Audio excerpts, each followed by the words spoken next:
YouTube, back with another video, and I'm ready to react to What If Goku Had Bardock's Foresight Part 5 by Salad Saiyan. Goku and Raditz may finally be getting a grasp on their visions. Okay. Although, they're in a pretty strange predicament right now. On Earth, Goku encounters VAGETA and NAPPA again, while on Namek, Raditz is revived there and pretty much stuck there for a little bit. But being stuck on Namek may actually work in his favor. How so, though? We'll be looking at everyone's changes and more in this Part 5 of What If Goku Had Bardock's Foresight. Word got around that Kakarot defeated Frieza, but no one knew exactly how. It's not like Frieza was there to recount it. They knew he was powerful, but they didn't know he unlocked a transformation and that the Super Saiyan was even a transformation at all. Goku proudly shows off the form. He says he guesses they knew of this too. And he tells them, they originally spared these two Saiyans so they could have a good fight one day. And he tells them that he knew they would return. They think he means it's just a hunch, but really Goku means he actually saw them return. After coming back from Namek, he saw a vision that they would arrive. Not that it's really an issue though, just that he saw this, which is good because that means his visions are starting to show him more things. Actually, ever since Guru unlocked his potential, he's had more visions. Not willingly though, he still doesn't have a control over them to have them whenever he wants. But it seems like the full potential of his visions are actually showing. He's seeing more things that could possibly be threats, not just threats to him, but to everyone around him. But he tells the two Saiyans, he wants to face the two of them. It's like he said, that's why he spared them in the first place. And he'll face them alone. He won't even transform. Oh, wow. Does Kakarot really think he can take them on alone? It doesn't matter if he's a Super Saiyan. Goku in his base form will be OP to VAGETA and NAPPA. End of discussion. If he's not going to transform, he can't really be that strong in his base alone. Where does he get the nerve of being so cocky? And Goku tells him, you shouldn't talk, VAGETA. Pissed off by this disrespect, VAGETA and NAPPA try facing him. And as you'd probably expect, Goku absolutely wipes the floor with them. Easy. He used this as a chance to humble them. Even Gohan and the humans could beat them too, he says. Oh, wow. He would expect a little bit more of an interesting fight, but this also shows the Saiyans their place. VAGETA and NAPPA still can't believe it, and they ask about Raditz. What happened with him? There's no point hiding the fact about the Dragon Balls anymore since they already know about that. So he simply says that Raditz died and got revived back on Namek. They don't know if or when he's gonna come back. He probably will though. Goku tried out something interesting in this battle. It didn't actually work though. He wants to try and make these visions that he had short-term, just so he could use them in battle and predict movements. This was a pretty low-effort fight, so it was a safe way to try and test this out. That would be but clever. He couldn't make it work. He still can't willingly control those visions. But if he can, that would be awesome. It would let him see his opponent's moves before they make them. He's got to figure out some different way to train. His power is great as is. He has no problem using raw strength. But combining that with this ability, it could be potentially amazing.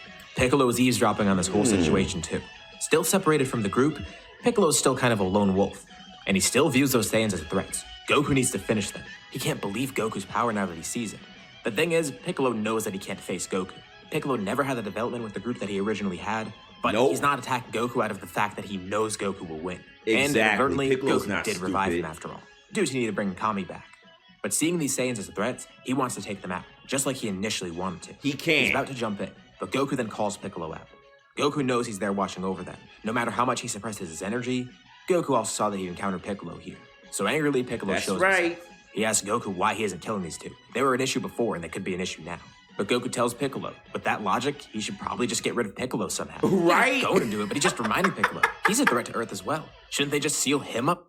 Exactly my point. Just like I mentioned on the last part of the video here. Piccolo sounds more like a hypocrite in this story. You want all of the Saiyans dead, but even if you kill the Saiyans, which you won't, you will be a threat to the planet Earth. So, Piccolo, you're not going to beat the Saiyans here. It's just no way. Too well they're at it? Goku's of course joking around, but he gets the point across. And Piccolo tells him to stop messing around. This is serious. It's stupid to keep the Saiyans around. But he tells Piccolo he has an option for the two Saiyans, and for Piccolo as well. Goku tells VAGETA and NAPPA that he'll give him a choice. Obviously, he's not going to let them get the Dragon Balls, and even if they tried to, they know that he could stop them. Exactly. He knows they also have nowhere else to go, so he has an offer.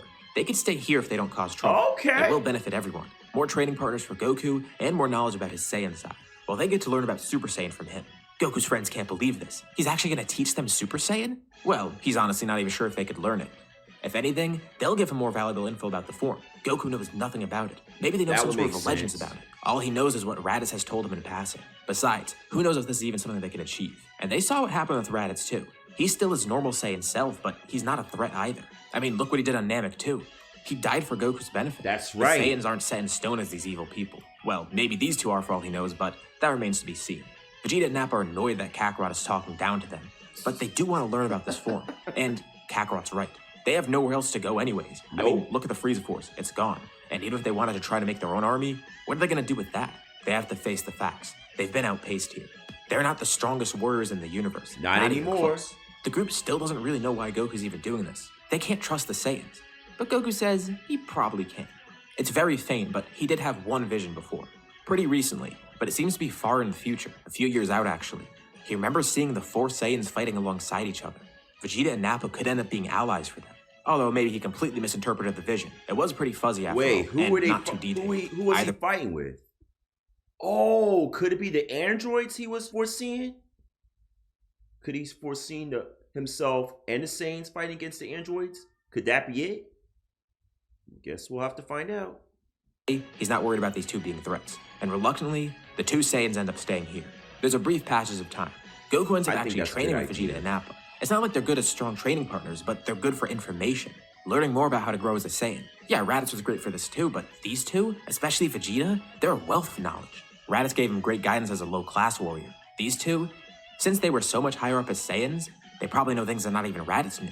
And one thing that really interests the Saiyans is the fact that Gohan is as strong as he is, a hybrid Saiyan. They didn't think a power like that would be possible, especially for a kid his age. Clearly, they've been underestimating the Earthlings and those low-class warriors. But one day amidst their training, somebody pops in out of nowhere. It's Raditz. What the heck? He just teleported in. Oh great, that was kind of a risk. A wish was made to send him right back to Goku. And thankfully he didn't catch him at a bad time. They're in the middle of training right now. Of course, everyone's absolutely dumbfounded about how Raditz even got here. So, he explains what he's been up to and what happened. The Namekians weren't very powerful, of course, with physical strength, but they were a wealth of knowledge and mental fortitude. Raditz has wanted to go back to Earth for a while, but he really had no way out of there. The Namekians didn't have any spaceships around. And as for the Dragon Balls, well, Guru ended up dying. They needed to wait for Mori to become the Elder and make a new set of Dragon Balls for himself. It wasn't too hard for him to do so, but by the time he actually did this, Raditz already decided that it might be worthwhile staying here, at least for a little while longer. Really? He pulls Goku to the side. He claims he's improved his foresight and can look into the future at will. Goku's amazed to hear this. Wait, that's possible? He actually managed it? Well, Raditz says there was a lot that went into it, and there's a few caveats with it. He didn't grow much physically on Namek, but he grew a lot mentally. Again, these Namekians are a wealth of knowledge. And as more passive people, training like this, the meditation that he was doing, this was the perfect place to do so. Consulting the new Elder Mori actually helped him with this too. When Guru unlocked his potential, it seems his abilities improved slightly. Goku says he noticed this too, but Raditz says the new Elder was also able to awaken potential as well. Mori at least tried to do this. He wasn't as adept with it as Guru was, especially since it was basically his first time doing it. But with Guru being able to do it, Mori had this ability as well. And it actually somewhat worked, opening the floodgates for Raditz to use more of his potential. And that actually did improve his physical strength somewhat. But again, it wasn't as effective as what Guru had. And Raditz has learned a few things too. Right now though, if he willingly tries to foresee something, it's strange because he doesn't know exactly what to look for. The farther out he looks, the blurrier it is, as with their normal visions. But when he wants to actually see something in the future, it's kind of a strange thing. Like, yeah, this could help in battle. But if he willingly tries to conjure up something, he doesn't even know what to look for. If they know they're going to face an enemy soon, yeah, then he could use it for that. But that's the thing, they don't really. With the help of the improved foresight ability of both Goku and Raditz, they will be so OP. They'll be OP because the foresight ability will make them be able to sense a movement before it actually happens. I actually like this story so far. Let's keep going. Except for a couple things that Raditz has seen, and these visions weren't things he saw willingly at first. But now that he actually can see into the future when he wants, he does use this to try and survey these threats, and he has to warn Goku about something. One of these threats is an internal one. He ends up dying of some sort of virus soon, and it doesn't seem like there was any sort of cure. But there's an upside to this. They know Goku is going to have this issue. And even more interestingly, this means they could change the future, because Raditz already did that. The Namekians allowed him to use the Dragon Balls for helping defend their planet after all. One of the wishes obviously was meant to send him back to Earth. But he had another wish that he made. He asked Porunga to heal Goku. It wasn't too big of an issue for the dragon, so now Goku shouldn't have to worry about this. And Goku's honestly surprised that Raditz did that for him. He's trusted Raditz for a while, but now Raditz is being a little bit more empathetic than normal. Remember, he's on their side, but he's still not... Porunga, instead of Shenron, actually had the power to actually heal Goku from inside, which was the heart virus that was going to happen 3 years later. I gotta look into that.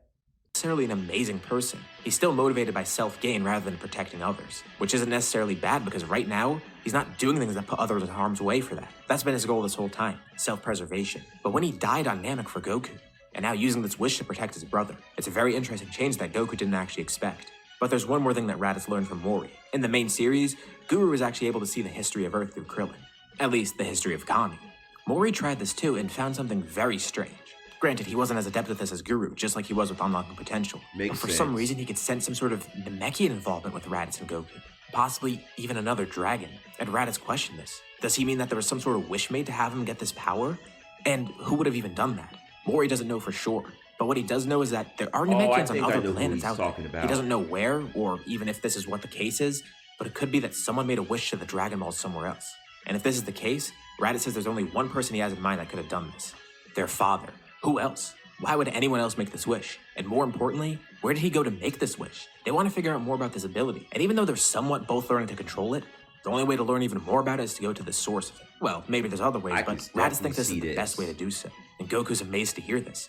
So their father must have made some sort of wish. Of course, they don't know exactly what happened. They're still kind of off course. But they know that somehow Bardock and another Namekian was involved. Some sort of Dragon Balls on another planet that they don't know of. They'll definitely keep that in mind, and maybe this could help them further improve. And at least now they know this isn't something Gohan could access. It's nothing genetic.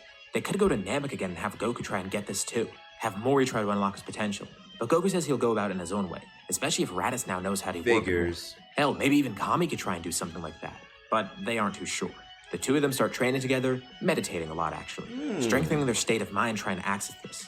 Even if Kakarot is Super Saiyan, Raditz sees this as a way to surpass him. The two are still very competitive. It's just in their nature, and the fact that they're brothers after all. Raditz does need to unlock Super Saiyan still. But if he does unlock that, with this ability, he could definitely pull ahead. Meanwhile, Goku has the advantage in raw strength. And he's learned to control Super Saiyan pretty well so far. He's got an amazing head start. Vegeta and Nappa are confused as to why they're just training like that. Why are they not training by fighting each other? It's so strange and unsaiyan-like. They kind of see the value in the training, but why are they putting so much emphasis on it? He always knew that something was off about them. They still don't know about the foresight. Goku and Raditz have purposely kept it a secret from them. But Vegeta and Nappa are wondering what's up. Amidst their training one day, Goku ends up having a strange vision and asks Raditz. Raditz sees the exact same thing. They foresee some strange monster showing up. What monster? A green bug-looking person. Only in brief flash. And Raditz tries focusing, trying to learn more about them. Could it be? He doesn't know exactly what to look for. Some green monster will show up. He doesn't know anything about this person and when they'll appear. If this is some big threat, he wants to try and prevent this. They know they could change the future now, at least somewhat. By now, over a year has passed since they went to Namek, and there's a very strange occurrence that happens. Goku shows up at his house one day. He looks slightly different, and they don't really know why, but he just doesn't look the same. Like, slightly older somehow. The only ones there are Chi-Chi and Ox King, and they ask Goku what's going on. Goku asks them, "Where's Goku?" What? What? Goku? He says he'll explain later. Goku! He just needs to know where Goku is. But he's Goku. He's standing right there. Right. And Goku senses an energy nearby. He smiles. He tells them not to worry. He'll be back soon to explain it. Chi-Chi and Ox King are just left speechless. That was extremely off-putting, and they want to know what's going on. Seriously? Somewhere nearby, Goku, Raditz, and Gohan. Oh, wait a minute. And Gohan then yells out. He says there's another Goku here. Goku and Raditz look over to where Gohan is, and they do see it. There's another Goku standing there. Not only is this confusing, this is terrifying. But they could tell by his energy. He actually is Goku. He's not some sort of imposter that just looks like Goku. Raditz confirms this. He feels exactly like Kakarot's energy. What the actual hell? They confront this other Goku, having no idea what to even expect from him. And Goku says he's glad he found them. He understands they're all probably confused right now, but he could explain this. He is Goku from the future. That just made things even more confusing. He has a few things he needs to let them know. He says a few years from now, they're going to be attacked by the Red Ribbon Army. They made more androids. And he wants to warn them of this now so they can prevent it. Future Goku asks if they've foreseen this yet, and they actually haven't. They saw some green guy showing up, but no other androids or whatever. So Future Goku explains. He actually foresaw them attacking, but he didn't find a way to actually win against them. Raditz also saw this too in the future. He tried his hardest to guide everyone. Because he actually had full control. So it's all making sense now. I'm starting to... Okay, I see where this is going.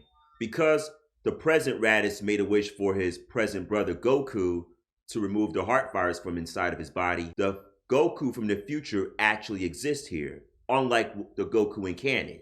Okay. But his power still wasn't enough. By then, he only just unlocked Super Saiyan and didn't have an amazing control over it. And even with 2 Super Saiyans in the group, whoa, Raditz, look at you, bro! Goku was barely able to live, and he was their main target after all. But due to him being a Super Saiyan and the strongest in the group, this allowed him to get by. Most of the fighters died. Goku didn't want to return to Namek. Piccolo ended up dying again, and there are no Dragon Balls here. But they couldn't go to Namek either. They don't know the location of Namek. It got moved after all. And for some reason, King Kai didn't intervene. This happened in the main series, so I'm gonna go with that here too. So because of that, they don't get... I'm still dumbfounded from why King Kai, in the future, did not help Gohan and Trunks in the canon movie to see if they need to get stronger. But here, I don't know what's going to happen with King Kai. Sort of directions to Namek. But future Goku says not everyone has died. There are some survivors. Goku's whole family, besides Raditz, is actually alive.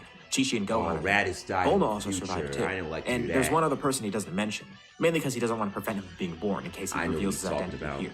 But he goes back to what they mentioned, some vision of a green monster. And future Goku says he saw the same vision. He's not sure what it means, but it could be related somehow. Although it's strange. He says he only recently saw that vision. But that doesn't make sense. He's so far in the future. Goku and Raditz saw the vision very recently. And this future Goku, he's decades in the future. Why is he only seeing it just then? How far in the future were they seeing? This does confuse future Goku. It's concerning. Why is that little detail different here? Hopefully it doesn't mean too much. But maybe it does mean something. Maybe the timeline's been altered somehow. He doesn't know. But Goku says the main reason he's here is to change the past. They know they could change the future. And now he wants to see if they could change the past events too. He says they actually ended up defeating the androids. Surprisingly enough, not everyone died right away. Years into battle, they still couldn't win. They even tried training in the time chamber, but by the time they got there, the androids had followed them. They haven't been on combat yet, but they know the location of it. It could be risky. If they end up going in the time chamber and getting trapped in there, by the androids destroying it or something, that could have been terrible. But there was something to push Goku over the edge. The androids killed the Saiyans first. Nappa, Raditz, Vegeta. Piccolo fell alongside them. Goku was too weakened to fight back. The rage he felt at his death again was immense. But not much later on, there was another death. Someone that was way more brutal. Goku watched his other friends die. Yamcha, Tenshinhan, Chaozu. There still are other people alive, Yajirobe and Roshi. But Krillin was also one of the ones to survive longest, until the androids got to him. And the androids made it a point to make him suffer, just because they knew it would get to Goku. But this was a big mistake on their part. Goku watched this all unfold, unlocking a brand new power that he didn't even know was possible. I see where this is going. And he decided it's easier to show it off to them.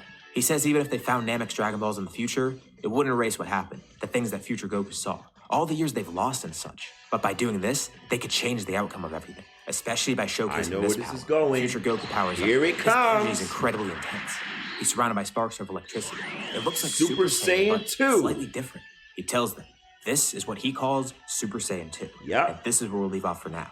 What'd you guys think about this part? What's going to happen next time? Let me know your thoughts and suggestions in the comments below. I'd love to see what you guys think. Be sure to drop a like and subscribe if you haven't already. And as always, thank you all for watching, and I'll see you all in my next video.